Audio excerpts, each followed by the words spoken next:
So this one, Leetcode question specific, we're doing a sliding window. So obviously we do need to actually establish everything proper before we begin. So the spell for today is sliding window. Obviously you will always argue on the opposite end that you can actually use brute force to actually solve the problem. And for the conditions, there is the after condition and there's the before condition.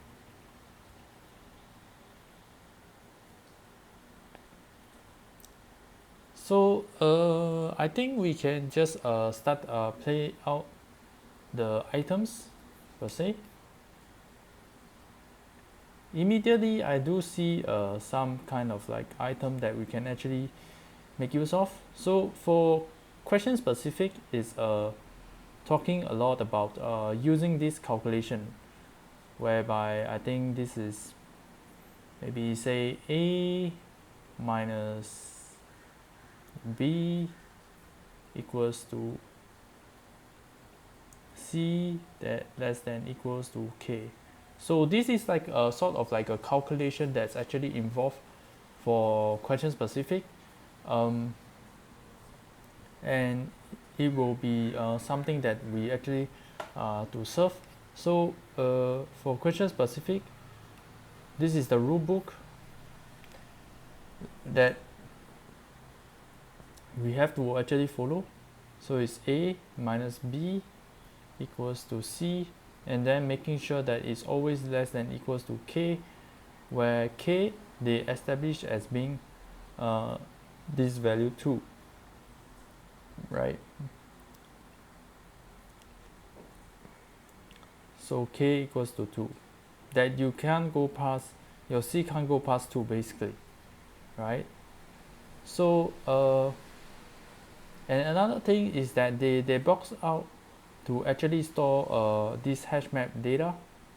So to count like each alphabet, which one which has how many alphabet for each, yeah. So a box to store each alphabet. So each time A has like 2, you need to put 2. Each time B has 3, you store 3. Each time it goes to the sliding window maneuver into a specific map, you gotta update your A and B. So this is the operation X that we call it. And another box that we are talking about, operation Y, which is you store the results. So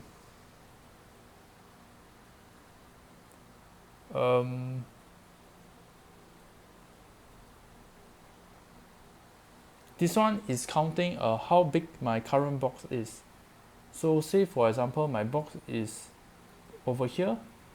It's basically counting the number of elements. So if got 5 elements inside the box, you put 5 over here. So that's what what this box is actually doing. It's called the result box. So so there's another box to count total number of like elements in it. So that's the rule book as we go along. So what we actually do use is definitely a sliding window, and for sliding window, it's the specific property. It's that it's sort of like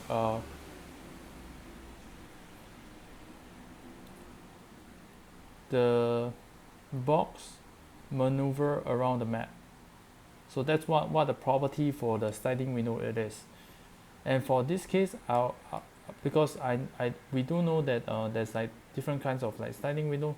For this case, we are using the variable sliding window.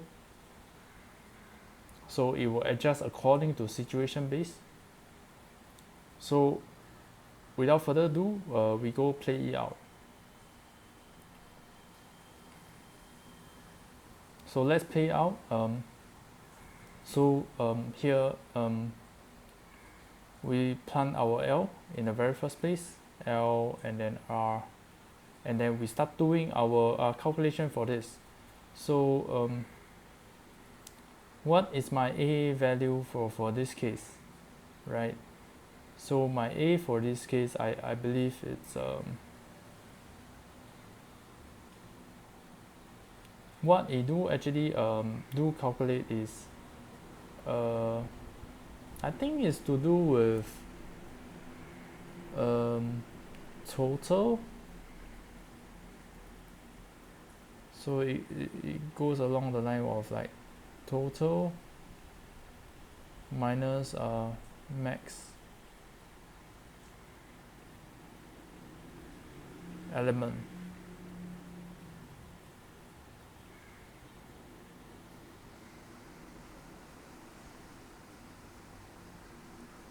equals to C less than equals K. So my total for here definitely is 1 per se minus my max element, and before that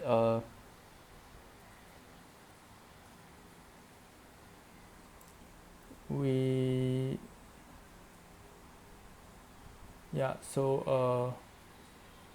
start off by having the 0 0, and then now we now have like one alphabet after going through the first one. So it's total 1 minus 1 and equals to 0 less than equals to K. Obviously this is a trivial case, obviously it's gonna pass through, so it's just trying to actually play it out to actually let you see that the before rule, how we actually implement this A minus B equals to C less than equals to K. So for this, it definitely pass through, and we can definitely try to move on from here. So this time around, my R do move over, and we need to account it into our X operation. So in X operation, we account it for it become once, and this time around it's still total will then become 2 this time around. 2 minus 1 equals to 1 per se, and it still fulfill the criteria, and we update the results. The first time the first box was like once, and this time around we got 2 data in, so it's maybe 2 per se. So now we sort of like continue move on over here.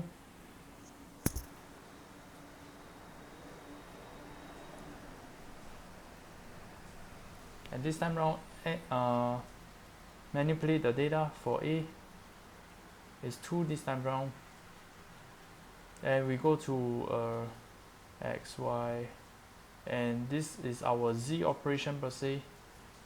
Z operation is gonna say that this time around there's total of I think 3 elements, and the max number of like elements this time around is A, so it's minus 2, and it still equals 1, fulfill the criteria. Check out the max number of box this time around, I believe it's 4 this time around. Sorry, it's actually 3. We move on, move the R, update the B, same, this time around 4 minus 2 equals to 2, still meet the criteria, and this time around our total has then become 4 this time around. We shift, go to this B has been updated to 3 this time around. Total will be 5. With 5 minus 3, you still meet the criteria, surprisingly. Update to here, it's a 5. beautiful. Shift this time around, and this is where shit happens. So this time around, this is a 3, and now your max.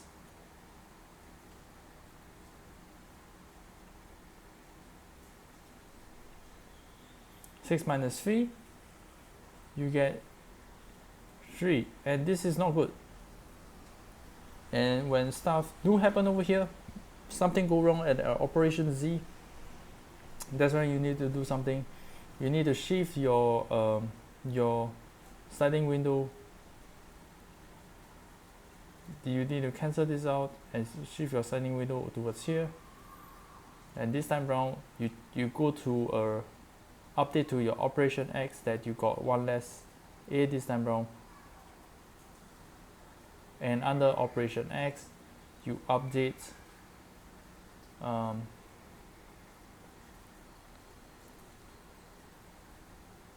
towards operation Z.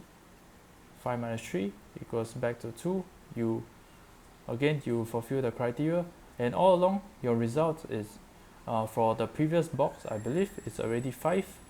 It's all the while doing this condition, previous condition, and previous condition. Because previous condition doesn't count, the 6 data doesn't count, so it's not been accounted inside here. But the previous box, it was a 5, so it was the highest due. And right now the box is also the highest due, so it's a 5. 5 for this, 5 for previous, therefore still for 5. So I think with that, you go through all the sliding window already. You went through all the in array, so you send this file to the system. This is your sort of longest repeating character replacement. So 5 is the best. So one thing to actually take note is that got one part that's very, how to say, take up a lot of time, is that you when you need to check for the max number of elements, you always have to go through the hash map one by one, and that is like big O of like 26, because you need to go through possibly the worst case letter A all the way to Z to check which one has the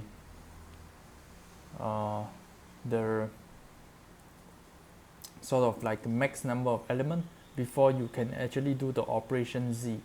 So that's actually the downside for this one. What they say, but they do say that they have like some sort of trick, a very cool trick that you can actually maneuver around this problem, but it's gonna be a super high level per se, and you can check their video if you interested. It's under Leetcode for this title, and you can actually find it. But back to this thing, I feel that the beauty for this question at least is that how you are actually able to say that, okay, I have all this Leetcode before condition, and how I was actually able to use this after condition coming from the property of like a sliding window to actually solve all this. You're telling me that I can solve all this? It's crazy. So first and foremost, it's because question specific is asking a lot about like maneuvering around the map for the in array. So the first instinct that it comes to your mind is usually you got to think of like sliding window already. Sliding window is the answer. Like you want to maneuver around your map, you want to change your size according to the rules of the rulebook of the Leetcode question per se. Sliding window is the answer for it. And sliding window is just being able to actually box maneuver around the map. period is like one of the best. So obviously we do come back, talk about spell specific, that you can always argue that, oh, why not use brute force? Obviously every single question we do ask about that. So the thing is that I will actually argue, when you want to argue with my sliding window, I would say that sliding window is smartly maneuver around the map. So it's not gonna like check every single element. It's gonna like always check with my before condition, saying that, okay, am I doing this right? Am I doing this right? Before I move my pieces. It's like very smartly maneuvering around. But for brute force, it's just going every single element. So I can already imagine that we're gonna go like every single pattern, and it's gonna go end up like a big O n square, because you go every single pattern, you're gonna end up with big O n square. That's what's gonna happen. So you're gonna like go here, and then check here, check here, check here, check here, check here. That's what I believe is gonna happen. You're gonna check here. You're gonna go for the second arrow pattern, and then you go to the third arrow pattern, so on and so forth. That's gonna be BON square. That's gonna be BON square, right?